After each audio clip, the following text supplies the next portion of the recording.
दोस्तों, मेरा नाम है विजयराज चौहान और मैं आपसे रूबरू हूँ भारत-पाकिस्तान की सीमा पर बसे एक छोटे से खूबसूरत शहर गंगानगर, राजस्थान से। अपने इस चैनल पर मैं आप सबका स्वागत करता हूँ।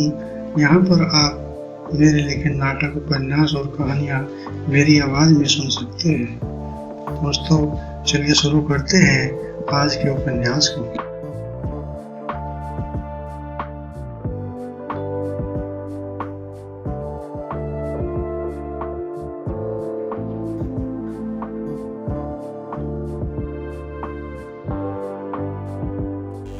होटल का पूरा हाल भीड़ से खचाखच भरा हुआ था। आगे से लेकर पीछे तक कोई भी सीट ऐसी न थी जिस पर कोई स्त्री या पुरुष न बैठा हो। जितने टिकट थे सारे के सारे बिक गए थे। इसके अलावा होटल के बाहर सुरक्षा का भी अच्छा खासा प्रबंध था, जिसके लिए पुलिस की कई टुकड़ियां बुलाई गई थी। इस समय केवल प्रतियोगिता के मंच को छोड़कर पूरे हॉल में अंधेरा हुआ था और मंच के पास वाली सीट पर समाज के प्रतिष्ठित लोग बैठे थे, जिनमें मुख्यमंत्री जी सबसे आगे विराजमान थे।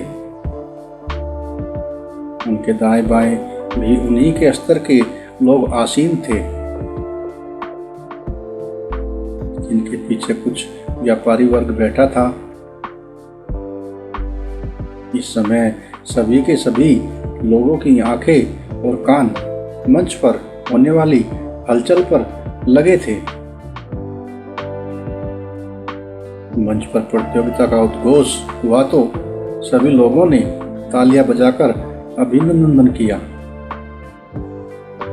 हाल में एक म्यूजिक सी धुन चालू हो गई और मंच पर प्रतियोगी आने शुरू हो गए।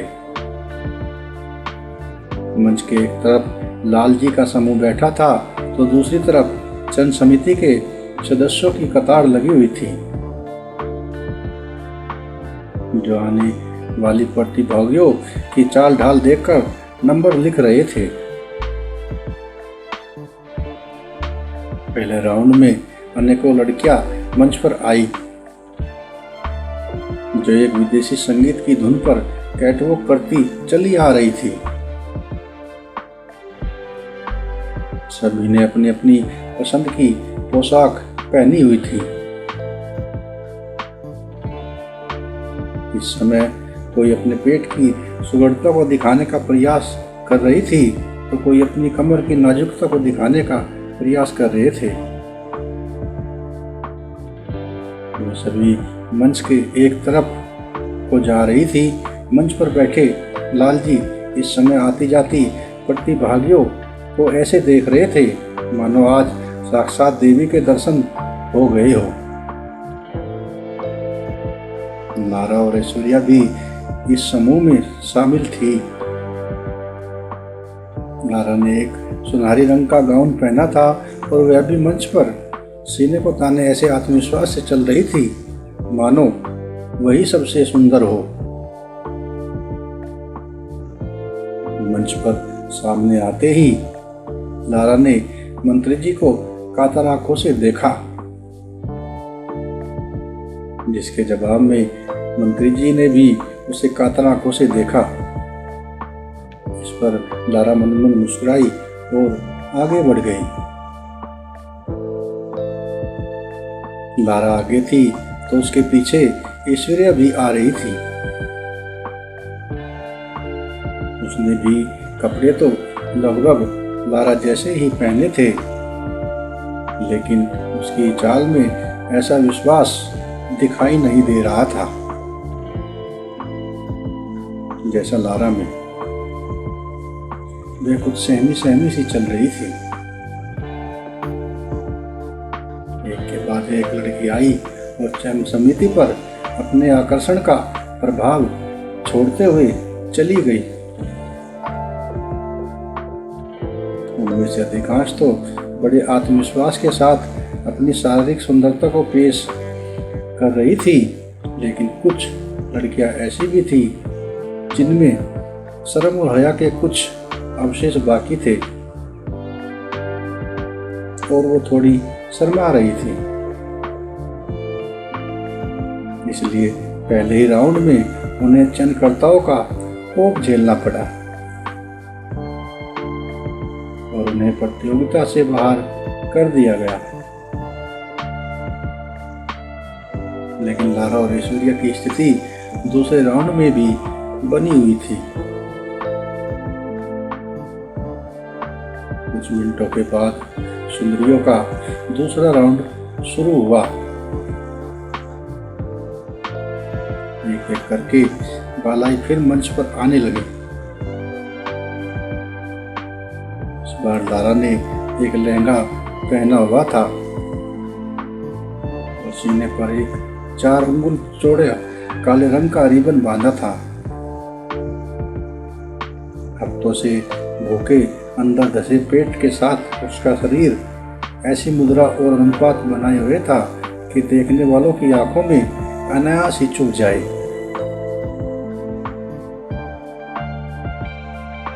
लारा मंत्री जी के पास से गुजरी तो उनकी सुंदरता उनकी आंखों में चुभी। उनकी आंखों की इस अधीरता को मंच पर चलती लारा खूब अच्छी तरह से पढ़ रही थी। वह मंच के दूसरी तरफ घूमी और चयनकर्ताओं के दिल पर अच्छा प्रभाव छोड़ते हुए वापस लौट गई, जिसके कारण चयनकर्ताओं के अंकों का परिणाम लारा के लिए सबसे अधिक हो गया। लारा के पीछे ही कुछ दूरी पर ऐश्वर्या भी मंच पर भीगी बिल्ली की भांति चली आ रही थी।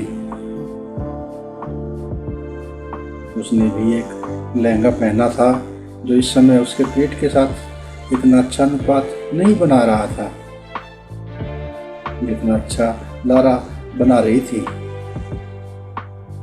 लेकिन फिर भी वह चयनकर्ताओं पर काफी प्रभाव डाल गई और उसने भी ठीक ठाक अंक मिल गए। दूसरे राउंड की समाप्ति में भी कितनी लड़कियों को बाहर निकाला गया, लेकिन लारा और ऐश्वर्या की स्थिति अगले राउंड में बनी रही और उन्हें सेमीफाइनल राउंड के लिए चुन लिया गया।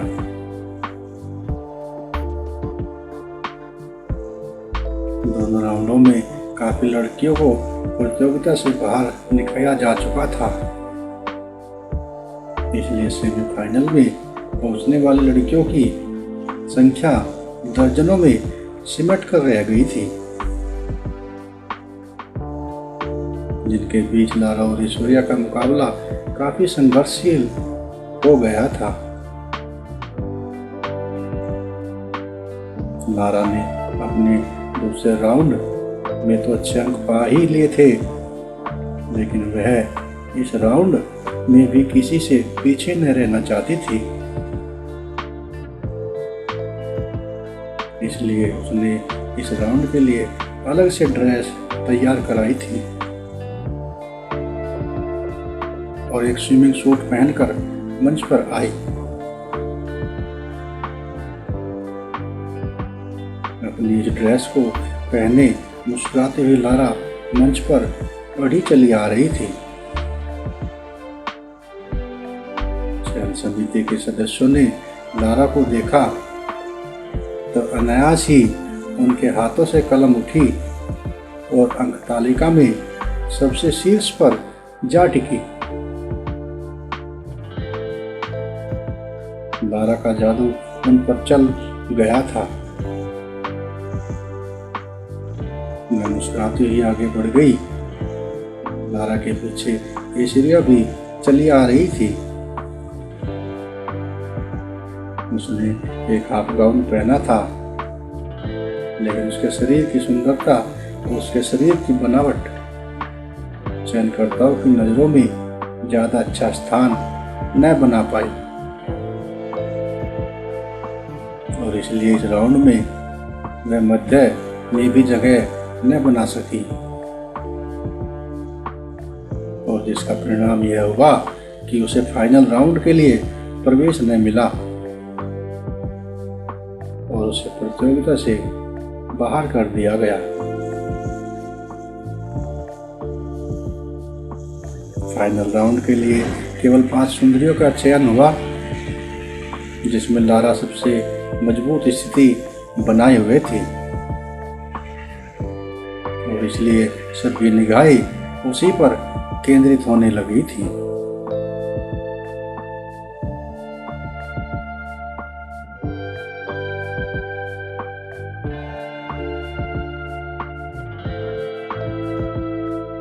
अपनी इन्हीं लाइनों के साथ ही आज के प्रोग्राम को यहीं पे विराम देते हैं।